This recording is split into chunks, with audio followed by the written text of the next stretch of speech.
Welcome to JustB2B Leaders, a podcast where we are going to interview leaders from B2B companies that they are willing to generate a better business, more predictable and scalable through the transformation of their organizations. Okay, super. Hey, All Mark. good, man. Thank you. Thank you for joining. Who is Mark Roberge? Oh gosh, that's a tough one, Oscar. No, come on. You're talking to mainly to European leaders, Yeah, B2B leaders, right? So I think it's that you give us some background, right? Definitely. Yeah. For context for our conversation today. Sure. So I studied engineering undergrad. I didn't actually go into it as much. I started my career at Accenture writing code, and 20 years ago, found myself in my first startup.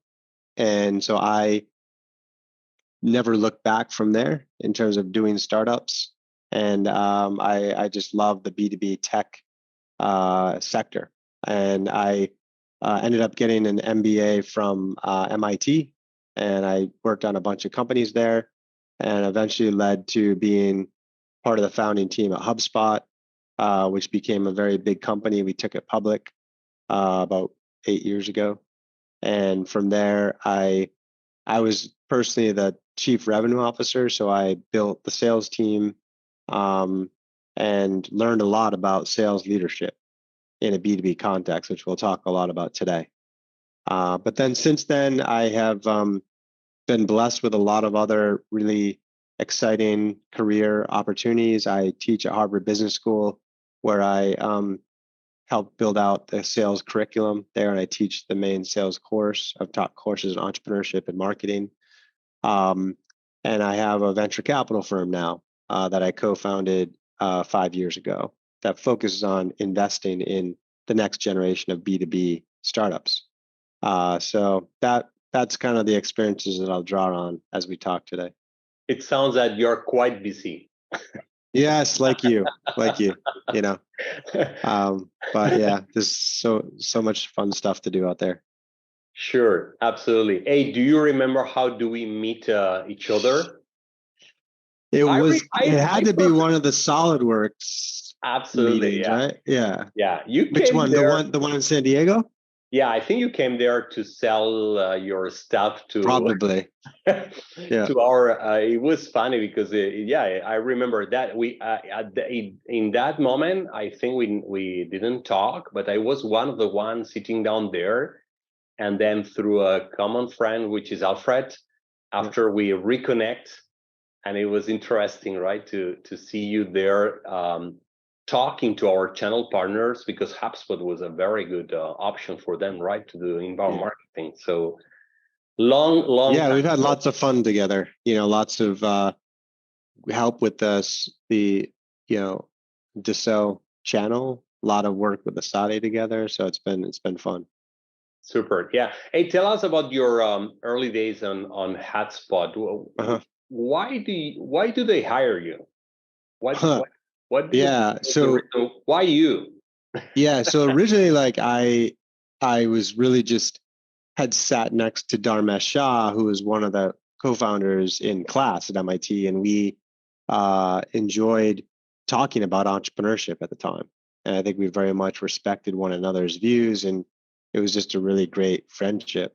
And so he invited me to help him in the very early days as a consultant, one day a week. And a few months into that role, he had his co-founder, Brian Halligan, who became CEO, who was CEO and throughout a long time. And Brian actually sold for your competitor, Oscar, at PTC. Right? So he grew up in PTC and rose through the executive ranks there on the sales side. And when he met me, he just asked me to, like, if I'm going to work for them one day a week to sell. So that's kind of how I got moved, kind of introduced into sales. And I think, and I first off, I sold a bunch of companies that one day a week for about 6 months or whatever. And so he knew that I could sell it. And also he knew he didn't want to build a sales team that was like what he grew up in. He knew that the internet, among other things, was changing sales, that it was no longer about hiring these ex-athletes to go out and take people out golfing and for steak dinners. And it was changing to be on the cloud. It was changing to be sales being transacted online over Zoom, today's Zooms, but back in the day, it was like WebExes, et cetera. And he also knew that it was becoming a much more data-driven and scientific discipline. And so I think he was intrigued by taking someone like myself, who had very minimal experience in sales, but had a deep background in quant and science and engineering, and see what I could do in that arena. So do you think that he was, the reason why they hired you is because they were attracted by somebody which was fresh on the top? Yeah. Didn't grow up in like Oracle or, Salesforce or, these sales teams that were built in before the year 2000, where you just had, it was just a different context for both the buyer and seller. So yeah, the freshness was key. Okay. So it's interesting because you're saying that at the end of the day, the change of paradigm perhaps was because online. So probably now we are going to have a similar change with Chat GPT, right? So what I just think about that. What do you think is going to happen? It's really going to be like an incredible game changer, or this is just going to enable great companies and great people, but that's all. What do you think? I think it's going to be a big change, and I don't think anyone knows how right now. So I've actually probably been less studying it specific to sales, but we can talk. That would be very interesting for the two of us to talk about. And I've been more studying a much broader viewpoint on what AI is going to mean for society and B2B more generally. And there's been, because as a venture capitalist, I think it's a pretty big opportunity. I've talked to a lot of different people. I think the most recent experience I had was one of the classes I teach at HBS is I take 50 students to Silicon Valley. Yeah, I saw that on LinkedIn. That's great. Yeah, and so we got to meet with like, oh my gosh, such amazing, the executive teams at like LinkedIn, at Lyft, at Figma, which is a big exit recently, at GitLab, at Glassdoor. So it's just like I had an opportunity to have a lot of chats with these different folks on AI. And I learned a lot, and it also solidified certain hypotheses that I've had as well. And I'll tell you where my head is at right now is based on that experience, is that AI has the same disruptive potential that inventions like the electricity, internet, and our recent breakthroughs in mobile, driven by like say the iPhone or Android phones, et cetera. Like these innovations dramatically changed our life and our society. And personally, I do think AI will have a similar change. I also think that the disruptive curve is going to be similar. And so if we just take the internet, for example, and this is what happens with many new technologies, new disruptive technologies, is they've been around for a while. Like we're kind of, there's arguments to say that we're kind of like in 1995 right now with AI, in the same way we were with the internet, where in 1995, the internet had been around for decades. It's just no one knew about it. And then like all of a sudden, everyone knew about the internet. Everyone had an email address, right? And email was kind of the killer app. And all of a sudden, everybody was like, there's a new economy. Every brick and mortar store that you know is going to go out of business in 3 years. And everyone's going to buy stuff online. And billions of dollars was invested in these new economy companies, these internet companies. They went public with like no business model. It was all hype, and billions of dollars were lost. It was a huge bubble and a huge burst. And our interpretation at the time of like what the internet was, we really thought it was brick and mortar online. Like no one could really see what this was. No one could really see AWS. No one could really see Uber. No one could really see Twitter, right? Like we couldn't really understand what the true disruptive impact of this technology is going to be on our society. And I think that's where we are in AI right now. I think we're going to see $1 trillion be invested into AI in the next couple of years. And I think a lot of that is going to be lost because we're in that hype stage. And I think we're going to have like a little, bubble and burst. I don't think it's going to be as bad as 2000 because I think we're smarter about like business models, but I think we're going to see a lot of losses. And then after that, we're going to see a nice, slow and steady decade of massive disruption, just like we did with the internet. Like people kind of forgot about it in 2001. It was like, oh, that was fun while it lasted. And then from 2001 to 2015, like a lot of the fastest growing companies in the world are internet-based companies, whether it's on the B2C or B2B side. And I think we're going to see like whatever, 5, 10, 15 years of massive disruption in our society. And we can't even conceptualize what the power of AI is and how it's going to change it. That's just my opinion, Oscar. You know who prepared the questions for this interview? You? I thought we were just jamming. It was not Chat GPT, but okay. Okay, I hope Stage 2 Capital is doing the right investments related to all this. Me too. Hey, yes, you're an investor. Let's return back to your early days, right? In HubSpot. So you're saying that somebody had the vision to look to the past, think about the future, and hiring a different guy, right? Yes. Which is quite smart. And then you joined the company. And how did you come to the conclusion that you needed a formula that would help you to hire the right talent? I think there is 75 interviews about you explaining about the formula. Yeah. But what was the why behind? Yeah, why did I do it? It was really just because I had a young family at the time. My boys were babies, and a partner that was not working and had just finished business school, which was quite expensive. So I had loans and responsibilities. And I was at a very stressful time in my life, personally and professionally, to provide and execute. And I had this job, which was like selling. And the worst thing and the best thing about sales is success is very easy to quantify. You know if you're doing a good job or not. It's just a number. And, when I get stressed and when I'm under pressure, I try to make it a formula. I try to make it predictable.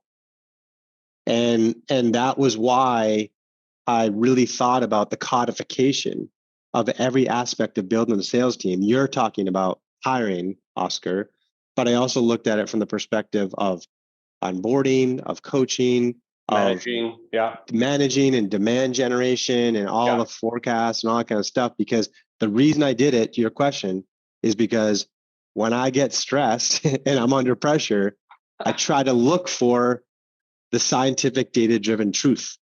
And that's what I set out to do.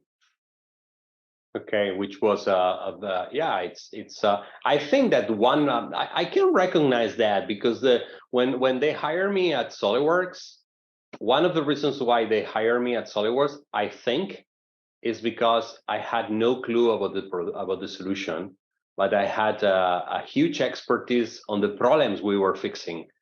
So I think that they were looking like a fresh view instead to hire. I start in a different way. I start like a technician. I was the worst technician in the world, applications engineer, right? And they were looking like a fresh point of view on how to fix the same problem in a different way. So probably this is. But what year was that, and what were you doing before? It was 2001. I just came back from expat in China. I think you know that. Mm-hmm. And then I realized that industry probably in Europe and in North America was going to be like quite threatened by China. And then I thought, okay, perhaps I should go to the software place where it's going to be probably a better place to be. And I had a bunch of loans to pay as well. So I think that this little stress increase your creativity, right? What are you doing now, Mark? Explain us a little bit more about the stage 2 capital thing. Yeah. And how did you came up with that idea? Yeah. So after we took HubSpot public and, the 6-month earnout, that'd been 9 years for me, and I was ready to kind of move on and take a break. And fortunately, I had been approached by Harvard Business School to join the faculty and build the sales curriculum. So that sounded like an amazing place to give back with this experience that I had, and help the next generation of entrepreneurs, which was just kind of like, for the professional time that I have in my life, that's really where I want to focus.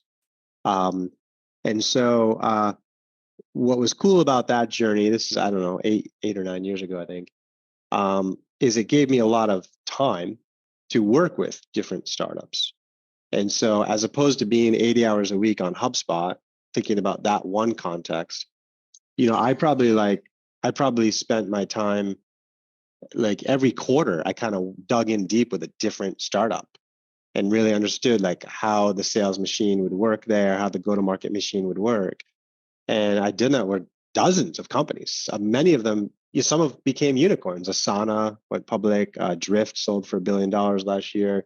Salsify, VTS, Catalent. These all companies are doing well. And it was just a really fun professional time to like have all these data points and see what the best practices were for everybody, and see how the best practices had to be tuned for each context. And one of the big kind of like, I saw a lot of like unnecessary failure. And a lot of that came down to the executives and the boards answering 2 strategic questions badly, which is like, when are you ready to scale a sales team? And how fast do you scale that team? And so I started to really do a lot of thinking about that. And I codified that into a calculation almost on how a company can use their own internal data of customer engagement and other aspects to calculate when you're actually ready to scale sales and how fast. And I've codified that into a work called The Science of Scaling. And so around codifying that in 2018, I would always do like random networking calls. And I took a call with a gentleman over at Bessemer, a young investor named Jay Poe. And he had introduced himself as a revenue venture capitalist, which I'd never heard before. But turns out he was going to sales school on Saturdays because he really felt like one of the most important value adds that an investor should create is helping the startup with their sales strategy. And I'd never really seen that before. And I was intrigued. And he asked if I would help him run a sales incubator for the Bessemer portfolio, which I agreed to do. We did it for a couple months.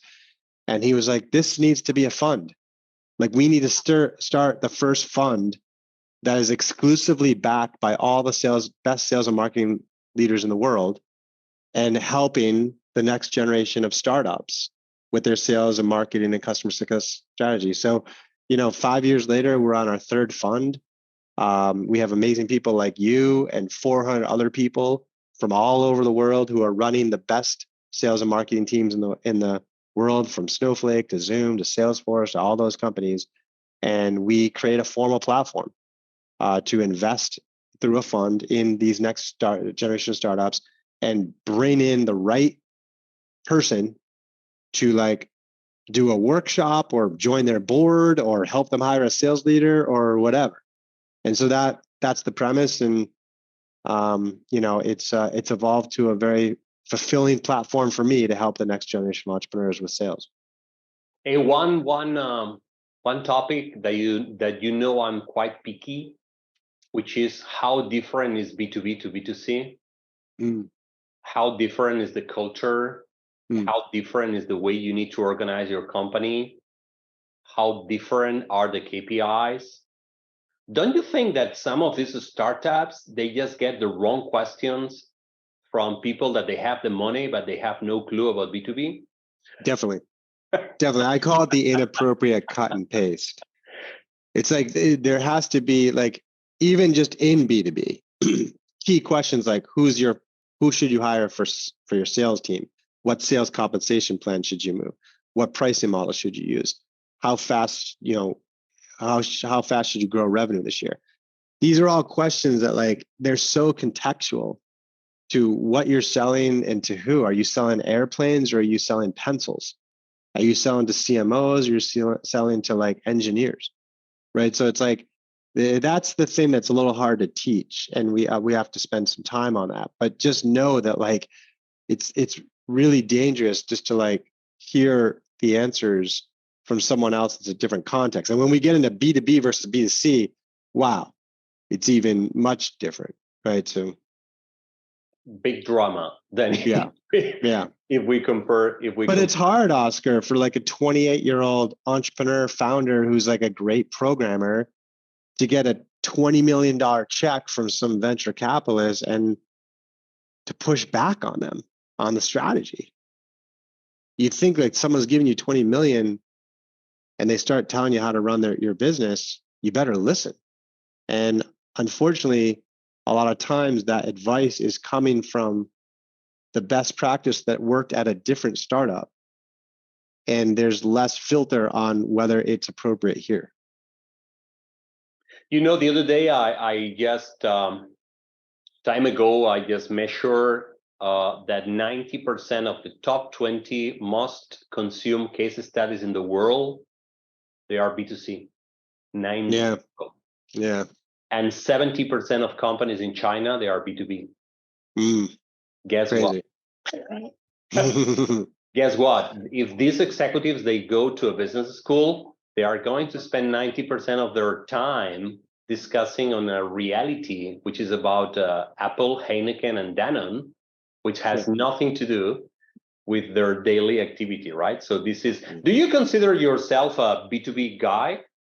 Yeah, I've definitely got a lot of exposure to B2C. I started a B2C company when I was at MIT.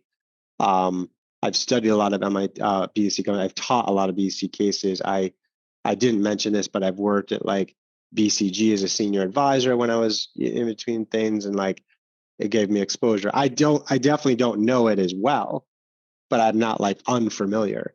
But I just like the B2B. That's where all my background is and expertise. Why? Yeah, I know. It was like, I thought about that one actually. Why I do. I think because we are engineers at the end of the day. Probably. What do you think? Probably. I think that's the answer that I got to was like the B2C. It's like a lot of the business models are dependent on the consumer fad. Like consumer preferences are extremely difficult to predict and they don't sustain. Whether you're talking about a dress or a suit or what email provider you use or what social network you like to be on, these things move very quickly. And that's frustrating, I think, for you and I. Like, I think you have to be that kind of creative person. And I think we just like predictability. So I think that's where I kind of like it. It just so happens like where I landed too with HubSpot and the experience I got. Sales tends to be less applicable to a lot of B2C players. It tends to be more driven by marketing. But I think that's it. Is just the consumer faddish like preferences. I think everyone lands where they should land. Yeah. But they're fun. I mean, you can like those businesses can be worth a lot. Absolutely. Hundreds of billions fast, and trillions sometimes now. It's just like it's for every $1 trillion company, well, there's not too many. I don't know, there are 2 or something, but like there's a lot of failures and these things change fast. I don't remember the exact quote, but it's like if you look at like the S&P 500 or something in the 1950s, I think there's like 40 companies left. Like this stuff just changes. Yeah, crazy. Hey, if I make you choose about what is the most critical thing between people, process, and data in a successful company, because I remember this conversation once, probably you don't remember, but which one do you think it's either more difficult or more dangerous to predict success? You understand my question? I understand the question. I don't remember our conversation about it, but like, I have to think about. I think first off, it does depend on the stage. I think in the context, I think in almost all of them, for me, people is the biggest thing for me. Yeah. This was the conversation. Yeah, we were talking about data, right? And you were saying, Oscar, data-driven hiring and data-driven management. And and then I asked to you, hey, so what you have seen in terms of startups failing in a miserable way?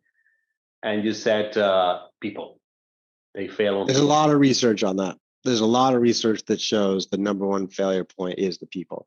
And it's just like, because especially in a startup where you don't know what you're even going to do.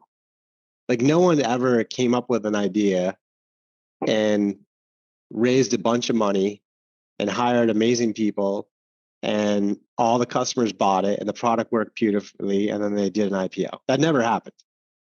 It's always like, we thought we were going to do this and it turns out the opportunity wasn't there. So we pivoted here and then we scaled up and the competitor came in. So we had to pivot our pricing and we built this feature and then we went into this market. And it was like, it's just constant, especially in startups, it's constant pivoting. But even in big companies, it's like, who is it? Ben Franklin, I think, when you finish changing, you're finished. You know what I mean? It's like it's got even faster, right? The pace of innovation, the threat of a big company by small companies today is even bigger with new disruptive technologies like internet, mobile, and AI, like we've been talking about. So like you can have all of the great data and processes, but like they become irrelevant at some point, and it's the people that need to drive it. Yeah. So process and data, it's like a must, and people make the difference, right? Yes. Something like that. Hey, tell me, and we are heading to the end, right? With your experience, what are the top 3 mistakes you have seen in a B2B company related to people?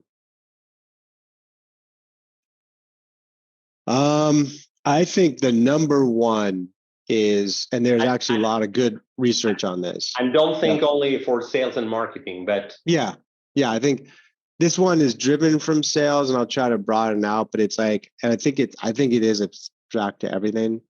Is they hire with a lens too much toward industry experience.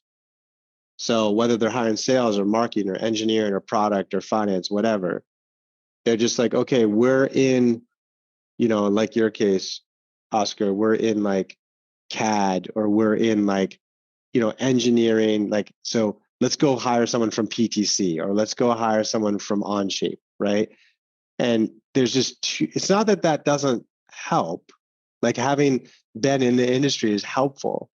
It's just that the hiring manager tends to not look deeply enough at the skills and is overly optimistic just because they come from the industry. Can you let me be a very bad guy?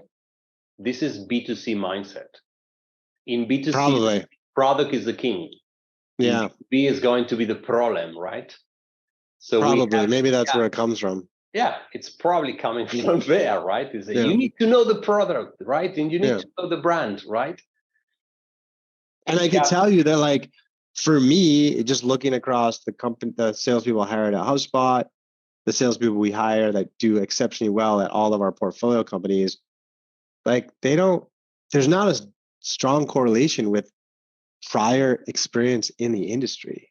Like in HubSpot's case, in marketing software, it hardly ever happened. And I know it's the same for our engineers and our product managers and our finance people. It's like, it was more about the craft of the function and what makes a good engineer, what makes a good product person, what makes a good finance person, what makes a good salesperson, not like, oh, they have 10 years experience in our industry. Very good. Hey, last question. You have this huge experience in software, right? Mm-hmm. And your area of expertise it's go-to-market, sales, marketing, and so on. But in many cases, I truly believe that what we know, right, it's super applicable to other industries, to a company doing machinery, to a company doing biotech, to a company doing professional services. what will be your best advice to a CEO in other industries that is willing to do a better, more predictable, and more scalable business? What would be your best advice? Yeah, I would say like look well beyond your industry. If you're in banking, finance, if you're in med tech, biotech, pharmaceutical sales, if you're in manufacturing, especially if you're in insurance or healthcare, look beyond your vertical for inspiration on how to really innovate and run a modern sales organization. Because I can tell you, like, all these principles that we talk about largely in tech, they are very applicable. We teach this stuff. I just had a med tech company in last week for HBS. We have another one coming in. I just had a partner at Bain in management consulting come in. It's all the same. Yeah. I mean, it's not exactly the same. It's like there's different nuances. Like when you're selling $50 million management consulting engagements, there is a lot of appreciation of the politics of the organization, the different power struggles, the development of champions, the upfront work that's done for free, the building of trust. Like these are things that are exaggerated in that context. Yeah. But a lot of things that we do in B2B tech, I don't know why that they tend to be more modern. I don't know why. Maybe because it's more startup-y. I don't know. They're amazing inspiration for every industry. Very good. You used a very good word, which was innovate the way you approach the clients, right? Innovation. So we are talking here about innovation. Hey, man, I know that you have to run. Thank you very much, as always, Mark. It's a pleasure to see you year after year. And best investments with Stage 2 Capital. I really care. You do. Thank you, Oscar. It's great to have you be on. Thank you. Thank you very much. Thank you for joining the podcast. Bye-bye. Bye-bye now.